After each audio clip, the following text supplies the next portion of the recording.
bien du chagrin, affaibli par la faim, je suis malheureux. Pas longtemps chemin, tout ce que je peux, car rien n'est gratuit dans la vie.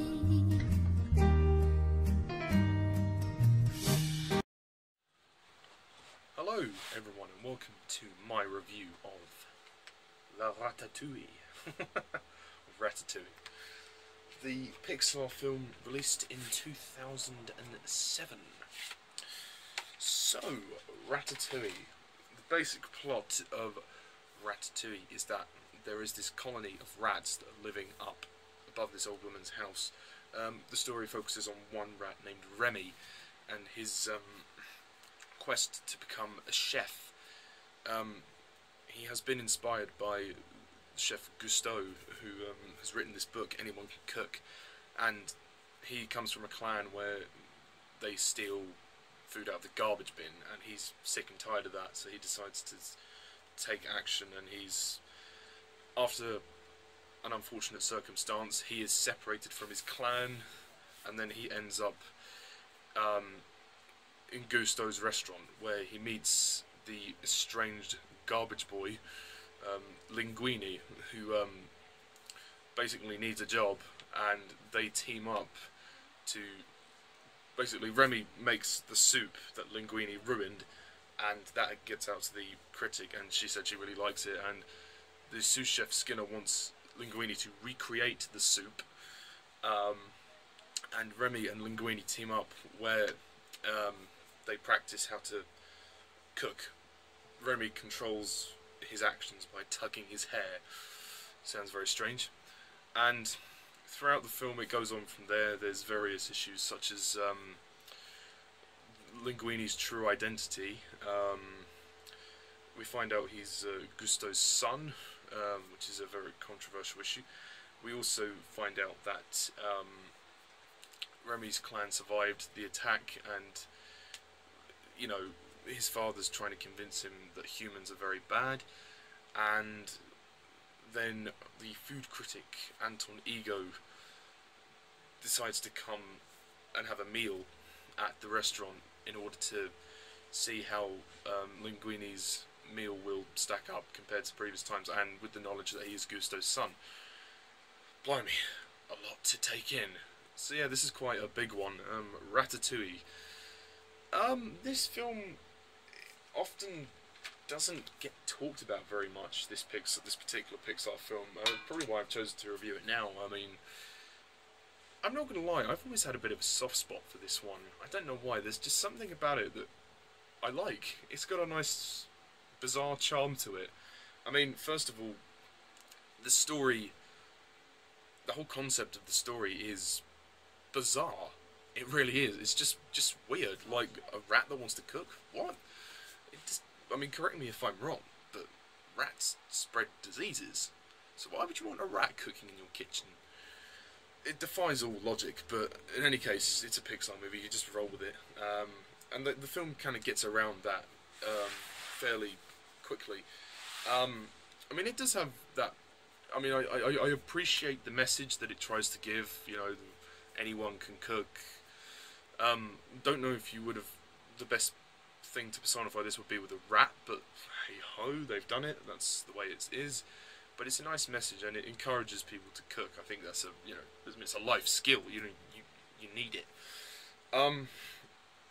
Yeah, I mean, the story's quite bizarre, but it's you know, it's original. I'll give it that. It's very original, and it's entertaining. The movie's good. I think it's good. I don't think it's anything fantastic. I don't think it's it's not a classic. I don't think it will go down as being one of the best Pixar films ever. Right off the bat, it's fair to say that Ratatouille is undoubtedly too long. It's at least 20 minutes too long. The pacing, it tends towards the middle. It does drag along. You could lose 20 minutes. Because I really did start to feel it sag a bit. Yeah. I think it's written well enough. The comedy's great. I find it very funny. It's a funny movie. The lack of, I mean, it doesn't have the emotional punch that the other films do, which is kind of also why I don't, not many people regard it as highly. But I think this is a fun, entertaining film, and you know, there is a heart there. You know, there's the whole issues of teamwork and everything. You know, working as a team, running a restaurant. You know, that all of that stuff is quite good, and you know, it's definitely also kind of draws in on themes such as acceptance, and you know, because everybody's different, no matter what shape or size or species, even in this case. So the film addressed that, which was very nice. I thought that was great. Again, this is not a problem with any of the films. They're beautifully animated, and this is no exception. Especially the Paris scenes. When you see all of the wide shots and exterior shots of Paris, it looks lovely. And it's really, again, really well rendered. I don't know how they do it, but they create some fantastic worlds with these films. As I said, the pacing is quite slow towards the middle, but there's a pretty good scene towards the beginning when the old woman starts attacking the rats, and that's quite funny. I don't know why, there's a shot of the rats kind of scurrying towards the door. I always laugh at that. I don't know why, I just find it very funny. Just something about it. I think the music score by Michael Giacchino is great. It has that kind of slightly whimsical feel, but also kind of feels very cultural in the sense that it's capturing the essence of France, which I like. And then I like the fact that it's set in Paris. It's nice. I mean, you know, the French are obviously very famous for their food and wine, so, you know, why not? And what's interesting about the film is that as we progress to the climax, Anton Ego, we find out he's not so bad after all. He's a bit of a stubborn food critic, but what they do very cleverly is make something that cuts right to the core of him. And that scene at the end when we hear his review and how he expresses his sheer surprise and overjoy of what and his overjoy of what he experienced is very interesting, and the flashback of him as a boy really helps us to resonate with that. I mean, it's not going to make you cry or anything, but it's just a moment that really helps us resonate with Ego, and we see that he doesn't really have an ego, so to speak. The film kind of goes a bit all over the place. You think it's going really well, but then it kind of sags, and then there's a particularly funny scene when the first day of the job, Linguini marches in with Remy. They haven't practiced anything at all, and he's like slapping himself, trying to stop Remy from biting him, and then he's looking like he's doing like a freak dance or something. It's quite funny. Oh, it is funny. But I do think this film is particularly overshadowed quite a lot. I think younger audiences may get slightly bored in the middle, because it's kind of, for a Pixar film, it's long. It's 110 minutes. 1 hour 50 minutes. That's quite long for a film like this. The film's written and directed by Brad Bird, who also did The Incredibles as well. Very different film, of course, very different film. This doesn't have the pizzazz of that. I mean, The Incredibles isn't the most like emotionally satisfying film out of the Pixar films. Neither is this. But the difference is The Incredibles has a bit more pizzazz about it. I'll review The Incredibles at some point, because I know the second one is coming out in a few years, so yay. But I can't see them making a sequel to Ratatouille, or at least not anytime soon. I just don't think people were interested in this enough for them to warrant a sequel. There's some good, intense scenes, like there's a couple of good chase sequences, and the music does enhance that. Skinner's an absolute bastard. He's a horrible character. I didn't know he was actually voiced by Ian Holm, who plays Bilbo Baggins in the Lord of the Rings trilogy. So yeah, that's an interesting fact. I don't know many of the other casts. Patton Oswalt voices Remy. He does a good job. The rest of them I'm not really sure who actually voices. I know John Ratzenberger voices the waiter, who's quite funny. yeah. There's a couple of other good scenes when he changes the recipe of the food uncontrollably, so that's quite good. And the moment when Linguini kisses Colette as well, that's quite funny. He's like, I have a that's good. She's a good character. She's quite a stubborn female. She's a strong female character.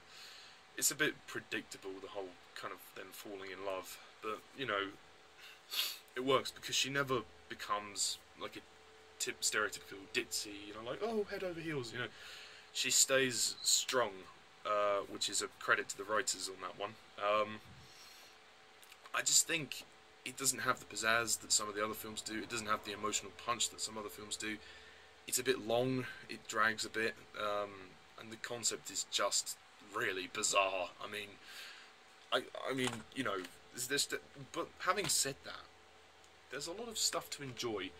I do think the plot gets a bit cluttered, with the whole, like, it starts out very simple, but then it gets a bit more complicated as it goes along. It's probably a bit too much. I mean, with the whole, you know, DNA thing, you know, with Skinner, you know, discovering that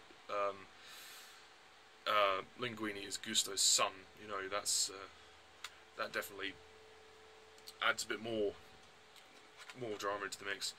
And then there's the whole issue about, you know, Remy's father saying, you know, oh, you know, we must live carefully and all of that. So there's a lot going on, which is probably why it's so long. But yeah, Ratatouille's a good film. I enjoy it. I think it's a fun movie. Whenever I revisit this, I always have fun with it, but it's not a classic. No, it's not a classic. Not at all. Not completely. But you know, its heart is in the right place. It does something different. It's original. I'll give it that. It's definitely very original. But I just don't think it's a classic. So I'm gonna rate Ratatouille a 7 out of 10. Ou bien du chagrin, affaibli par la faim, je suis malheureux. Pas longtemps chemin, tout ce que je peux, car rien n'est gratuit dans la vie. It's a good effort, but doesn't remotely stand out at all, like some of the other films, but I can't deny I've had fun with it. So that's all I have to say about Ratatouille. Tune in next time when I review another Pixar film, which I haven't decided yet. But until then, thank you guys for watching, and as always, I'm Mr. Thomas 11. See ya.